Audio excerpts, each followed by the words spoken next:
भारतीय नौदलाचे IOS सागर हे अभियान कोणत्या शहरातून सुरू करण्यात आले आहे? याच्यामध्ये आपले उत्तर अगदी बरोबर ठरणार आहे ऑप्शन सी मुंबई. मंगोलिया देशाचे नवीन पंतप्रधान म्हणून कोणाची नियुक्ती करण्यात आली आहे? ऑप्शन ए उचरल न्याम ओसर. भारतीय रिझर्व्ह बँकेने एप्रिल 2026च्या पतधोरणात समितीने रेपो रेट किती टक्के ठेवला आहे? तर बघा हा रेपो रेट ठेवला आहे 6.50%. म्हणजे गंगोत्री नॅशनल पार्क हे नुकतेच पर्यटनासाठी पुन्हा उघडण्यात आले आहे आणि हे कोणत्या राज्यात आहे? तर हे आहे उत्तराखंड. अंक 5वा आहे वन पंचायत वन पंडित. उपक्रम कोणत्या प्लॅटफॉर्मने सुरू करण्यात आला आहे? Option B is my trip.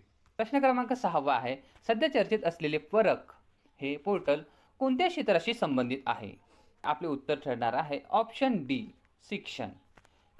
नुकताच पार पडलेला पहिल्या खेलो इंडिया आदिवासी क्रीडा स्पर्धा 2026 मध्ये कोणत्या राज्याने पदक तालिकेत प्रथम क्रमांक पटकावला आहे? मध्ये आपले उत्तर ठरणार आहे ऑप्शन सी कर्नाटक.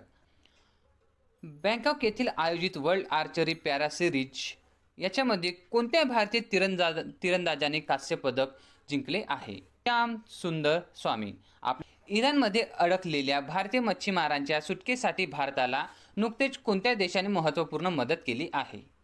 तर बघा हा देश आहे अर्मेनिया. खालीलपैकी कोणत्या राज्यात या केंद्रशासित प्रदेशात सरकारने नुकतीच लखपती बिटिया योजनाही सुरू केली आहे? ऑप्शन ए दिल्ली. मित्रांनो व्हिडिओ आवडला असेल तर लाईक करा आणि रोज करंट अफेअर्ससाठी चॅनलला सबस्क्राईब करा.